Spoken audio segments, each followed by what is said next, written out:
And at 3 a.m., like before my flight, like these two people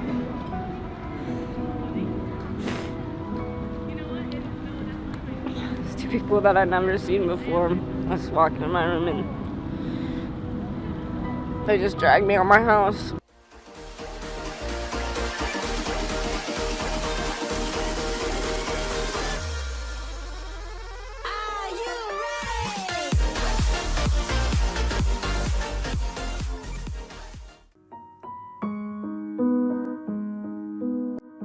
When I was a kid, my mom said I should have aborted you.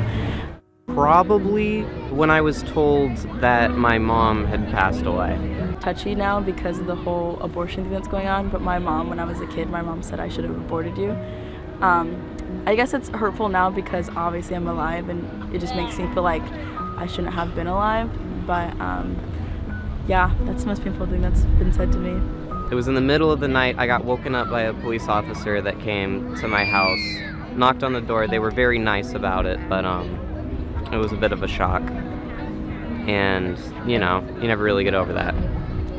I got sent away by my parents when I was 16.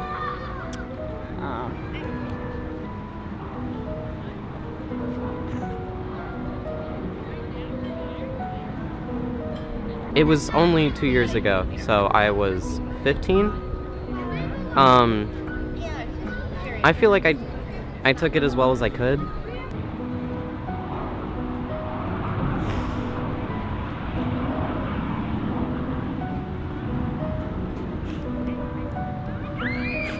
I was probably a little immature about it, but it's not like you can be experienced at that. You just take it how you can, you know?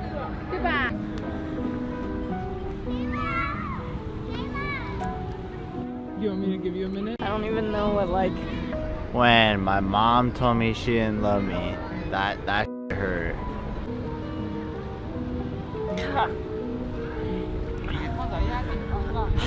I don't even know what, like, the most painful part of it was. If your mom said that to you, you know, that'll just make you sad. I don't know. It's just hard to find, like, a short way to say it.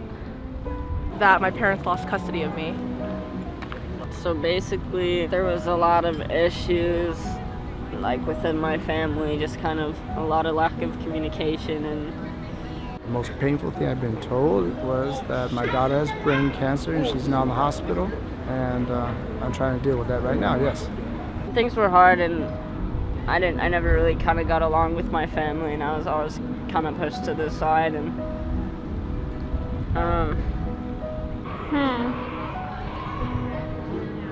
I'm bossy.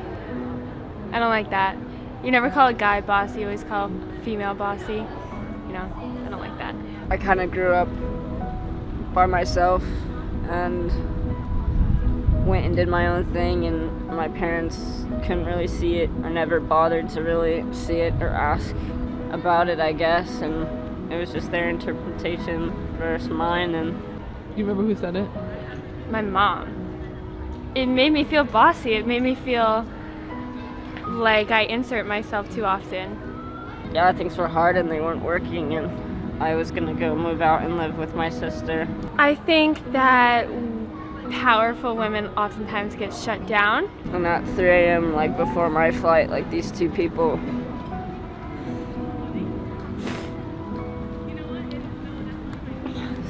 that I'd never seen before. I just walked in my room and they just dragged me out of my house. And whether it's blatantly or not, you know, you would never think to call a man bossy. You know, he's forward or he's a leader. He's not bossy, but females are.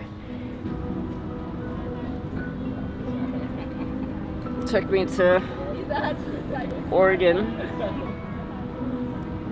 where I spent 3 months in the woods. When I was little, I was called a burro cabezón, and that means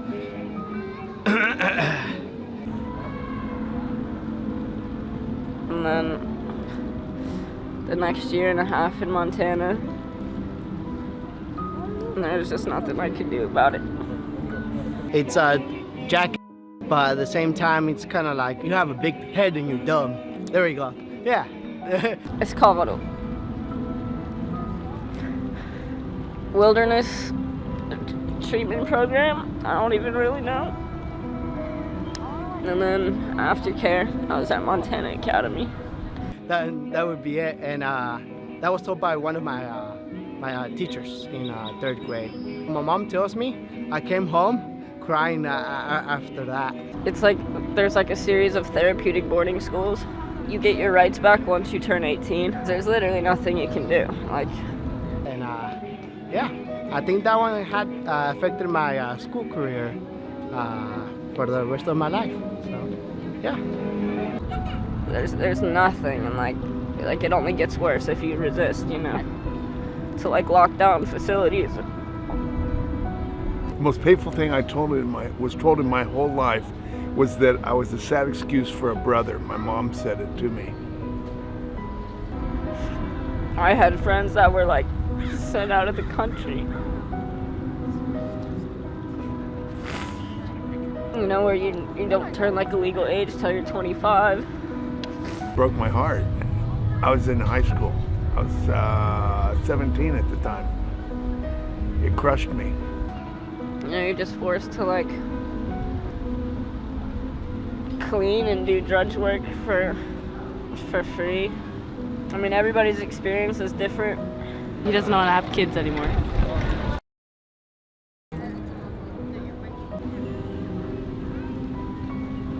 But it was tough.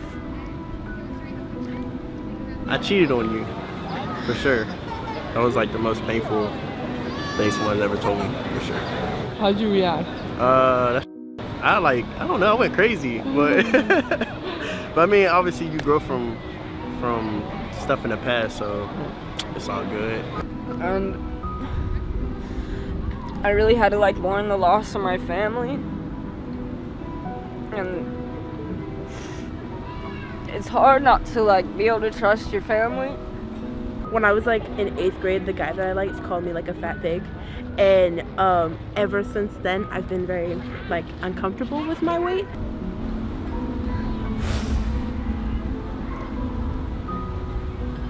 Like your own parents. Back when I was in elementary school, I guess I grew up kind of poor, so you know, I had like one coat, and I wore that for about 3 or 4 years, and then I tried to talk to this girl.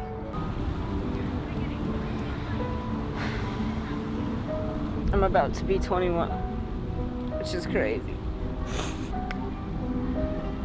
because it all feels like yesterday.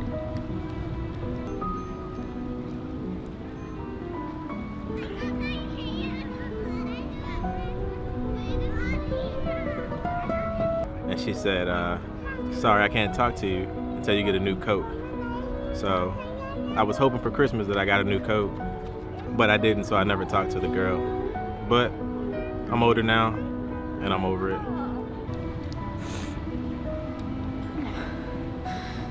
And like not a day goes by that I don't think about it.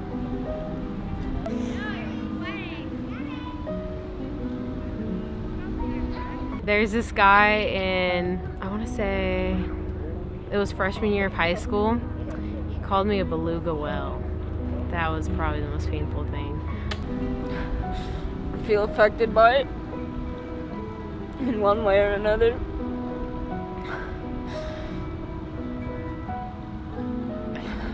I was really uncomfortable because I didn't know what my response should be, and he said to pretty much say whatever I wanted to say about him, but I just didn't want to think like 2 wrongs made 1 right, you know? Do you have any like an escape from it? Is there anything that you're doing now? Music, for sure. I love music. I'm rigid. Magic card? Do you remember who said it? Lots of people have said it. I can think of one person in particular. Any moment I can, I'm making music.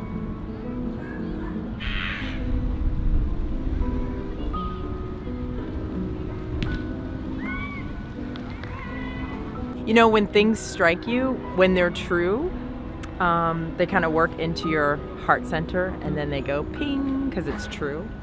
And so I felt hurt, offended, and found out. I feel like you're going to do a lot of beautiful things, honestly. I appreciate that a lot. My son told me that I missed out on his birthday again for the second day, which is only like half a day because I had to go to work in the morning, but... Most painful thing I've been told is by the doctor saying that I have cancer. Oh, it's the biggest job in the world, to be a role model. So being somebody that this person looks up to, and then all of a sudden hear something like that, it's kind of like, oh, you're letting somebody down, like big time. I knew how to handle it. I was like, okay, take a deep breath. It's gonna be all right. And I'm a cancer survivor. Yay! So I gotta say that no matter what you're being told, you just gotta keep your head up. You know, and it's not a big deal compared to what a lot of other people have been through, but for me it is, you know. You keep fighting, and you know, when you swim on the water, you're like, you don't know how to swim, but you look for your way out no matter what the situation is.